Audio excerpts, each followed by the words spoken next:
The cafe in Montmartre was exactly the kind of place Rebecca would choose.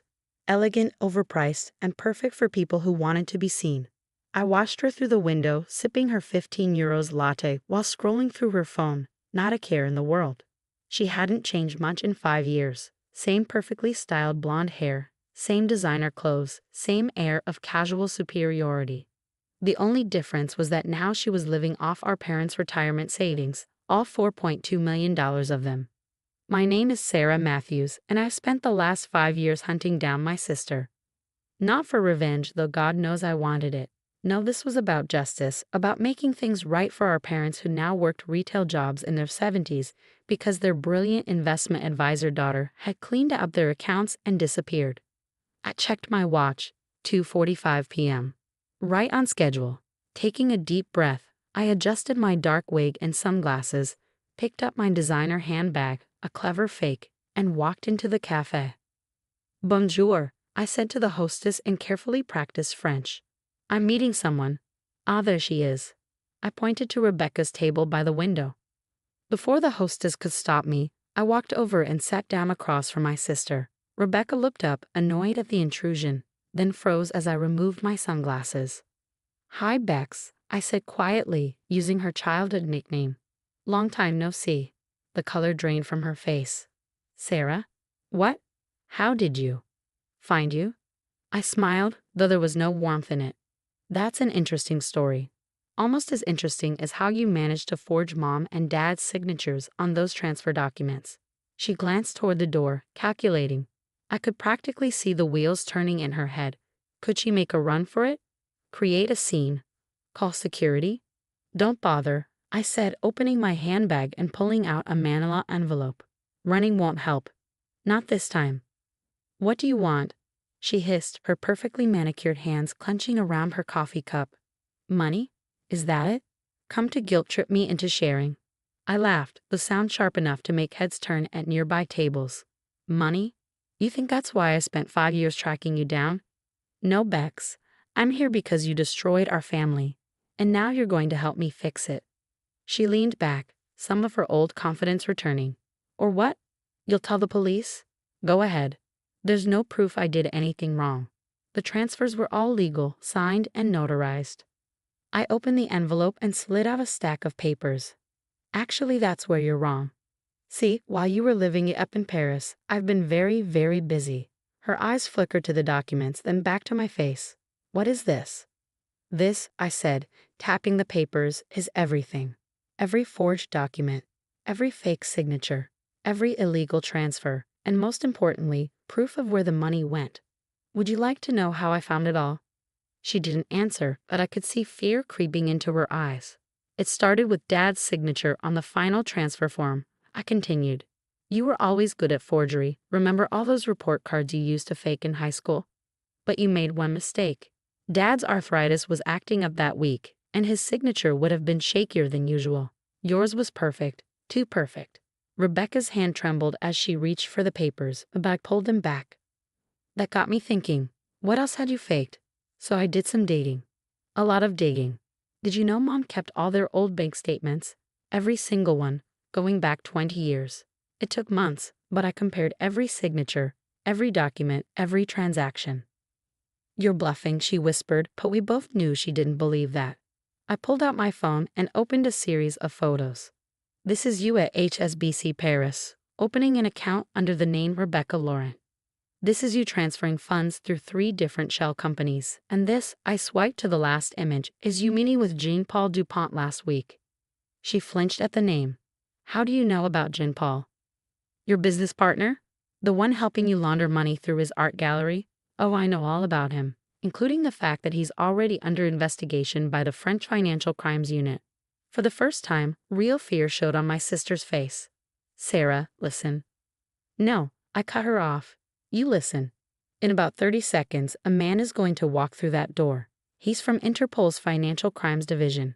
The only reason he's not already here is because I convinced him to give me a chance to talk to you first. She glanced at the door, panic rising in her eyes. But, I continued, there might be another option. If you're interested. Rebecca's eyes snapped back to me. What kind of option? I pulled out another envelope. The kind that keeps you out of prison. But trust me. Sister dear, you're not going to like it. The cafe door chimed as it opened. Rebecca's face went white as she saw the tall man in a dark suit walk in. Time's up, I said softly. What's it going to be? Rebecca's hand shot across the table, grabbing the second envelope. What do you want? She whispered urgently, eyes darting between me and the Interpol agent who was now speaking quietly with the hostess. I smiled, feeling a grim satisfaction at seeing my usually composed sister so rattled. It's quite simple, really. You're going to give the money back. All of it. She let out a strangled laugh. Simple? Sarah, I can't just. It's not that easy. The money's tied up in investments, properties. You mean the art gallery? The townhouse in the 16th arrondissement? The Swiss bank accounts? I leaned forward. I told you, Bex. I know everything. The Interpol agent was slowly making his way through the cafe, apparently checking each table. We had maybe 2 minutes left. Even if I wanted to, Rebecca hissed, I can't liquidate everything immediately. It would take time. 3 days, I said firmly. You have 3 days to transfer everything back to our parents' accounts. The routing numbers are in that envelope, along with instructions for how to make it look legitimate. Her eyes narrowed. And if I don't? I nodded toward the approaching agent. Then I stopped stalling him. Everything I've discovered goes to Interpol, the FBI, and the French authorities. You'll spend the next decade in prison, and Jean-Paul right along with you. You do that? To your own sister? My sister? I felt a surge of anger. My sister died the day she stole our parents' future and ran away to Paris. You're just the criminal wearing her face. The agent was just 2 tables away now. Rebecca's hands shook as she opened the envelope, scanning the contents quickly. 3 days, she asked, her voice barely audible. I nodded. And Rebecca? If you try to run, if you try to hide the money, if you do anything except exactly what those instructions say. I gestured to the approaching agent.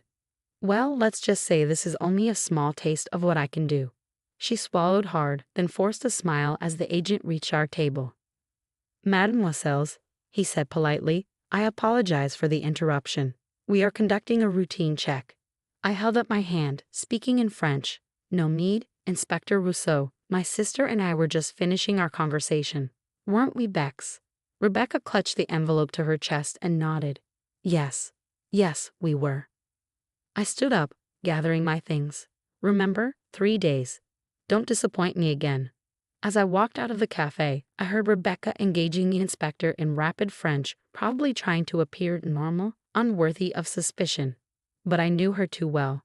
She was already planning, calculating, trying to figure out a way around this. What she didn't know was that I had planned for that too. Back in my hotel room, I called the one person who had helped make this all possible. It's done, I told Marcus, my voice finally betraying my exhaustion. She took the bait. Marcus, my best friend since college and now one of the top forensic accountants in New York, chuckled. Of course she did. You didn't give her a choice. But do you really think she'll do it? Return the money? I sat down heavily on the bed, kicking off my heels. She'll try to find a way out first. Probably contact some of her shadier friends, look for escape routes.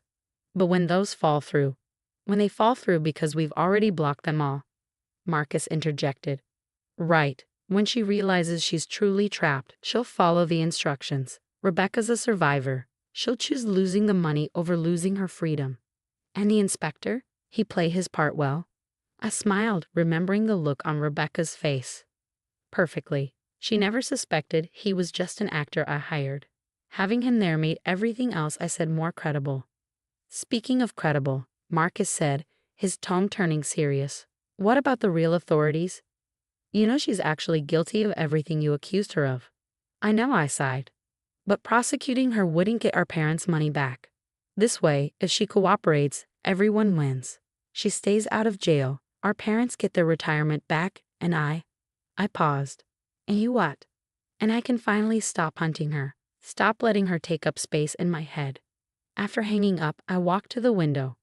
Paris sparkled in the evening light, the Eiffel Tower beginning to glow against the darkening sky.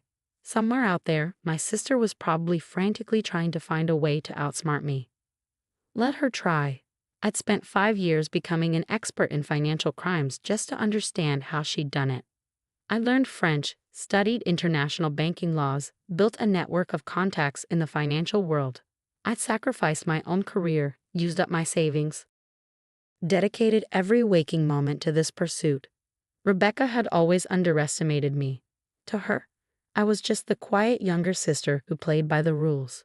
She never understood that playing by the rules had taught me exactly how to break them when necessary. My phone buzzed. A text from one of my contacts at the airport. Rebecca had just tried to book a flight to Singapore, only to find her passports, all three of them, mysteriously blacklisted. Another buzz, her attempt to wire money to a Cayman Islands account had been blocked. A third message, her call to Jean-Paul had gone straight to voicemail because he was currently in police custody on unrelated charges. Charges that would disappear once Rebecca returned our parents' money, though she didn't know that part yet. I smiled as the messages kept coming in. Every escape route closing, every backup plan failing.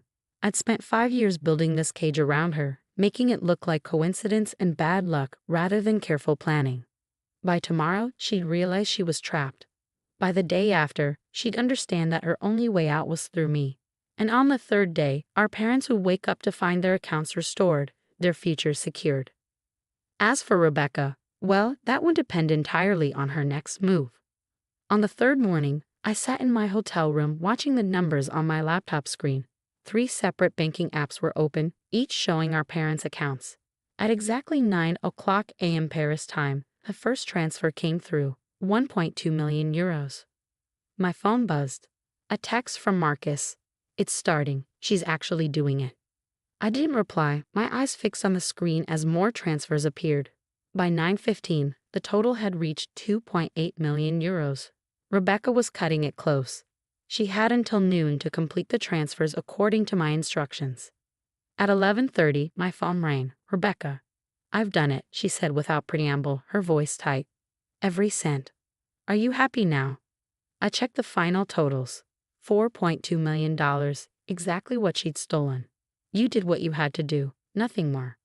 So that's it, she laughed bitterly. You've ruined everything I built here, and now you just walk away. Everything you built? I felt my careful control slipping. You built nothing, Rebecca. You stole from our parents, from the people who gave you everything. They're working at Walmart at 70 years old because of you. There was a long pause. I never meant for that to happen, she said quietly. I had debts, and then an opportunity came up, and I thought I could double their money, make everything right. Save it? I cut her off. I don't care about your excuses. The money's back where it belongs. That's all that matters. What am I supposed to do now? For the first time, she sounded scared. I have nothing left. You have exactly what you deserve, I replied. But since you complied with my demands, I'll keep my end of the bargain. The authorities won't hear about this from me. Sarah, wait. I hung up, cutting off whatever plea or manipulation she was about to attempt. 5 years of pursuit, of sacrifice and determination, and it ended with a simple phone call. My hands were shaking as I dialed another number, home. Hello, my mother's voice, tired from another early morning shift. Mom, you should check your bank account. What? Sarah, what are you talking about? Just look, Mom. Please.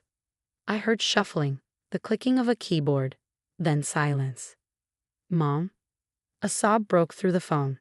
Sarah, how, is this real? It's real, Mom, all of it. You and Dad can retire now. For real this time. But how did you? She stopped.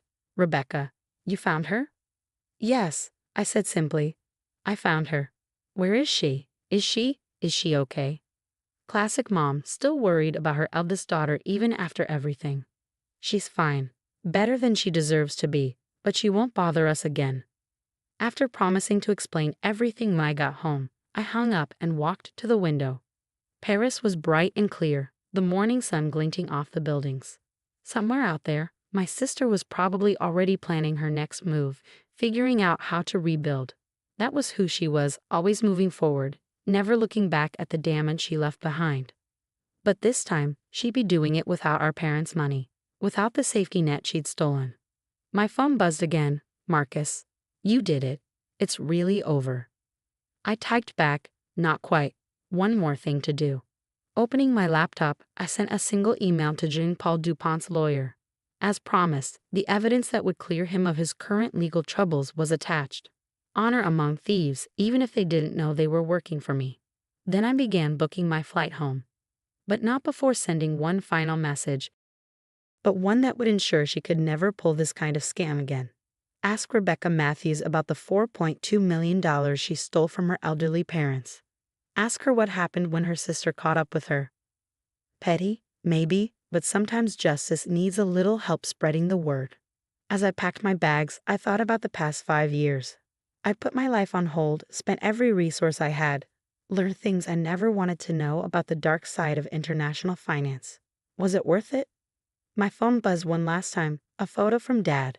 He was holding his retirement notice, grinning like I hadn't seen him grin in years. Mom was beside him, crying happy tears. Yeah, it was worth it. That evening, as my plane took off from Charles de Gaulle Airport, I looked down at the city where my sister had hidden for so long. Paris would recover from Rebecca Matthews. Cities always do. Just like our family would recover, stronger now that the wound had been cleaned and bandaged. I thought about Rebecca, probably already working on her next reinvention. Part of me wondered if I should feel guilty about taking everything from her. But then I remembered our parents working doubles at minimum wage jobs because their daughter had stolen their dreams. No, I decided. Rebecca had made her choices. Now she had to live with the consequences. As for me, I had a family to go home to and a life to restart. 5 years of obsession and pursuit had changed me, taught me things about myself I never knew. I was stronger than I'd thought, more capable than anyone, including Rebecca, had ever given me credit for. My phone buzzed one last time as we reached cruising altitude, a text from an unknown number. "This isn't over, little sister." I smiled, typing back, "Yes, Rebecca, it is. And if you ever try anything like this again, remember, I'll find you. I'll always find you." Then I turned off my phone, ordered a glass of champagne, and watched the sun set over the clouds. Sometimes the best revenge isn't about destroying someone. It's about protecting the people they tried to hurt. Our parents had their future back. Rebecca had her consequence. And me? I had my peace.